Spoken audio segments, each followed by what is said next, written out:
Welcome to Drew tutorial. If you're new here, special welcome. In this video, I'm gonna teach you how to restart Google Chrome settings. So if you're using a PC or laptop, all you have to do is on the upper right corner, click the three vertical dots, go to settings, and then on the left side, find the reset settings. So click this one.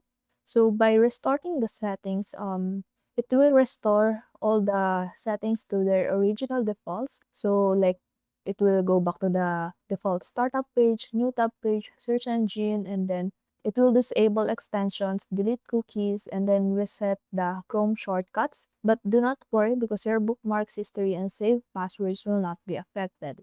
So basically, it's just the setting configuration that was restarted. And then this one is optional. You can unclick it if you want, and then click reset settings. And then you will not see any prompts that it has been restarted, but like if you're going to look at the settings, you will see that it reverted back to their default settings. Thank you and see you in the next video.